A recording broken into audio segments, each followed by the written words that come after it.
Ce troisième jour de prière, ce qu'on va faire, c'est se consacrer soi-même au Seigneur. Se consacrer soi-même au Seigneur parce que tout ce qu'on a précédemment visualisé, prophétisé, annoncé pour l'année à venir, rien de cela ne peut réellement s'accomplir si nous-mêmes on ne va pas bien.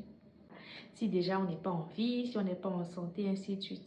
Donc vraiment se consacrer au Seigneur, c'est nous offrir à lui demander pour notre personne, pour notre corps, pour notre âme, pour notre esprit, la santé, le bon état d'esprit en fait, pour accepter ce qu'il va apporter, ce qu'il va apporter de bon ou de mauvais.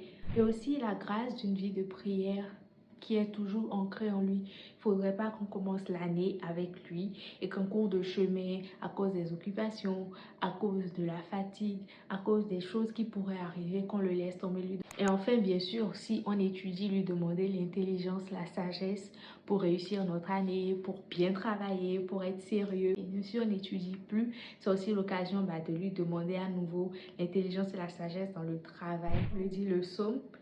Si le Seigneur ne bâtit pas la maison, ceux qui travaillent, travaillent en vain. Donc lui demander vraiment de rendre fructueux pour nous les travaux de nos mains. Une fois que ça c'est fait, que nous nous sommes nous-mêmes consacrés au Seigneur, il faut maintenant lui demander de préparer le chemin devant nous. Parce que tout ne dépend pas que de nous. Il y a beaucoup de choses autour dont notre succès, la réussite de notre année dépend. Et il faudra aussi confier ces choses au Seigneur. Ça, on va le faire dans le 4e épisode.